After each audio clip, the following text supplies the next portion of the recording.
ජේසුපීටයි බයිබලයේ මතයුතුමාගේ සුභාරංචියේ 18 වෙනි පරිච්ඡේදයේ 18 වෙනි පදයේ ජේසුස් ක්‍රිස්තුස් වහන්සේ ගෝලයන්ට කතා කරලා කියනවා නුඹලා පොළොවේ යමක් බඳිනවාද ස්වර්ගයේත් බඳිනු ලබන්නේ කියලා. ඒ විතරක් නෙමෙයි ඊට වඩා විශාල කාරණාවන් ගැන කතා කරනවා එතන.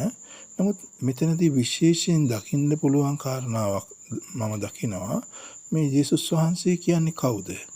ජේසුස් වහන්සේ ස්වර්ගයටත් පොළොවටත් බලය තියෙන කෙනා.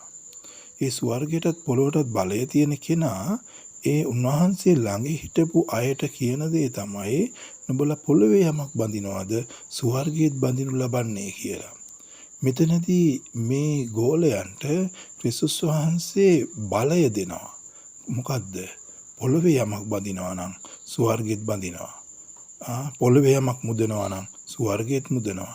මේ ක්‍රිස්තුස් වහන්සේ දෙන්නේ අර මුල් පටන් ගැනීමේදී දෙවියන් වහන්සේගේ සමානත්වයෙන් සාධන ලද මනුෂ්‍යයාට දෙවියන් වහන්සේ දීලා තිබුණු අධිකාරී බලය නැවත ක්‍රිස්තුස් වහන්සේ දෙනවා. මේ ක්‍රිස්තුස් වහන්සේ දීලා කතා කරලා කියනවා මොකද්ද? නුඹලා පොළොවේ යමක් බඳිනවා නම් ස්වර්ගයේත් බඳිනවා. මාගේ ප්‍රිය ආදරය සහෝදරයා සහෝදරී ඔබ මම ක්‍රිස්තුස් වහන්සේ අදහන කෙනෙක්.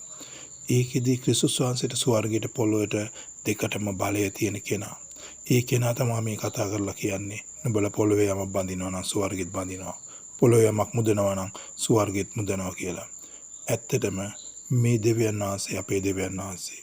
ඔබ මම ආශිර්වාද ලබන සෙනගක් අද. ඇයි? ක්‍රිස්තුස් වහන්සේ ඔයාගේ මගේ ජීවිතයේ අරන් යන නියමුවා. ක්‍රිස්තුස් වහන්සේ ඔයාටයි මටයි කන් දෙන නායකයා. ක්‍රිස්තුස් වහන්සේ ඔබගේ මගේ ගැලවීම. ඉතින් ඔබට විශේෂ අවස්ථාවක් දීලා තිබෙනවා ක්‍රිස්තුස් වහන්සේ. ස්වර්ගයේ පොළොවේ බලය ඒ අධිකාරීත්වයේ බලය යටතට උන්වහන්සේ අපව ගෙනත් තිබෙනවා. මේක සුළු කරලා හිතන්න එපා. දෙවියන් වහන්සේ විශේෂ විදියට කැඳවලා තිබෙනවා. වර්ධ වෙනවාසේ ආශිර්වාද කරනවා. ජේසුස් පීඨයි.